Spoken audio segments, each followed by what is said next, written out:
नमस्ते दोस्तों, मेरा नाम है आरजे कार्तिक। एक छोटी सी कहानी सुनाता हूं भगवान के प्रिय भक्त की, जो मंदिर में जाता था, पूजा अर्चना करता था, भगवान के बड़ा करीब था। एक दिन उसने भगवान से कहा कि भगवान, आप कब तक यहां मूर्ति बन के खड़े रहेंगे?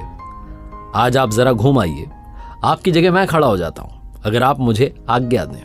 भगवान ने कहा ठीक है, मैं चला जाता हूं, लेकिन एक बात का ध्यान रखना, और वो एक बात ये है, शर्त ये है कि यहां जो भी आए दर्शन के लिए, जो भी मांगे, जो भी करे, जो भी हो, तुम कुछ मत बोलना, तुम कुछ मत करना, बस मूर्ति बनकर खड़े रहना। मैंने सबके लिए प्लान बना रखा है, योजना बना रखी है, सबका काम कर दूंगा, तुम कुछ मत बोलना।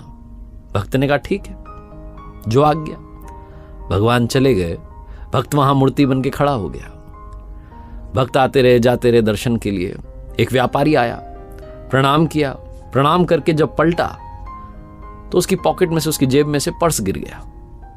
व्यापारी ने ध्यान नहीं दिया, वो चला गया। व्यापारी के जाने के बाद में एक गरीब व्यक्ति वहां आया, भगवान को प्रणाम करने लगा और गिड़गिड़ाने लगा, कहने लगा कि भगवान, मेरे घर में खाने के लिए कुछ नहीं है, बाल बच्चे भूखे हैं, कुछ कृपा कर दीजिए, कहीं से पैसा मिल जाए। ये बोल करके, प्रणाम करके जब वो पलटा तो उसे वो पर्स दिख गया। उसने पर्स उठा लिया, भगवान को फिर से प्रणाम किया, दंडवत प्रणाम किया, कहने लगा आपकी तो कृपा है, आपका चमत्कार है, और खुश होकर के वहां से चला गया। ये सब वो भक्त देख रहा था जो मूर्ति बन के खड़ा था और सोच रहा था ये क्या हो गया, चोरी करके ले गया।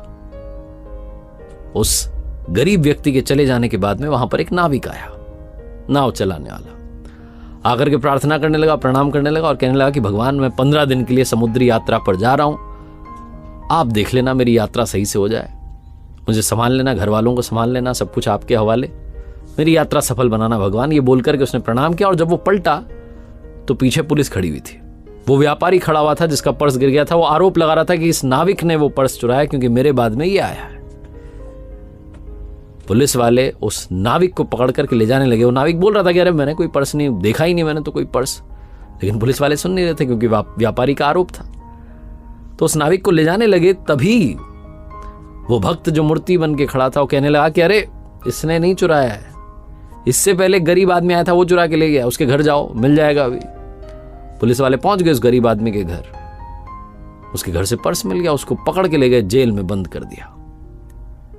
नाविक जो था वहां से चला गया। शाम में भगवान आए।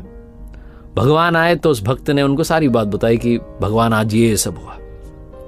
भगवान ने कहा मैंने तुम्हें क्या शर्त बताई थी? मैंने तुम्हें कहा था कि तुम यहां खड़े रहना, कुछ मत करना, बस खड़े रहना।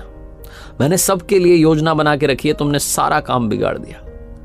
उस व्यापारी की जेब से पर्स गिर गया था, उसमें इतने पैसे नहीं थे कि उसका नुकसान हो जाता, वो बहुत बड़ा व्यापारी है, लेकिन वो पर्स जिस गरीब इंसान को मिला था उसके परिवार का खर्चा चल जाता, उन्हें भोजन मिल जाता। वो लेके चला गया था पर्स। उसके बाद जो नाविक आया था, वो नाविक जिस 15 दिन की यात्रा पर जाने की बात कर रहा था, वहां भयंकर तूफान आने वाला था, उसकी जान जानी पक्की थी, उसकी पत्नी विधवा हो जाती।